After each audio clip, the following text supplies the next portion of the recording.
بسم الله الرحمن الرحيم والسلام عليكم ورحمة الله وبركاته. فيديو جديد على قناة الكورة مع تريكا. فضلا وليس أمرا نعمل لايك وصلي على النبي عليه أفضل الصلاة والسلام. لا صوت يعلو جوه النادي الأهلي غير مباراة بورتو.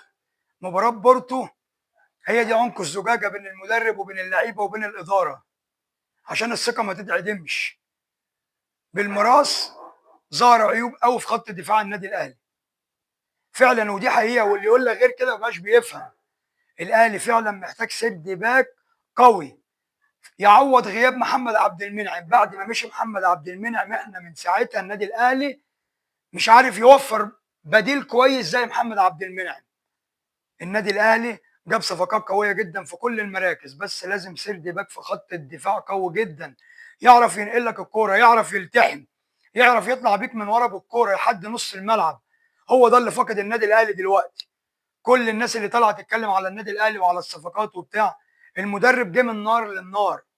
جه فجأة واحدة كان بيدرب في جنوب افريقيا، فجأة واحدة لقى قدام جمهور العالم كله بيشجع النادي الاهلي قدام ميامي، ولقى بيكهام في المدرجات، ولقى روبرتو باجيو، ولقى مش عارف مين.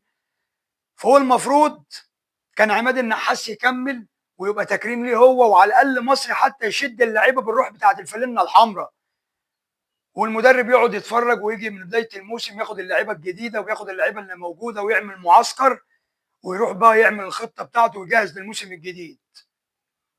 بس هو ده اللي حصل. وبعد كل دوت احنا نتمنى التوفيق للنادي الاهلي في ماتش بكره، ماتش عنق الزجاجه.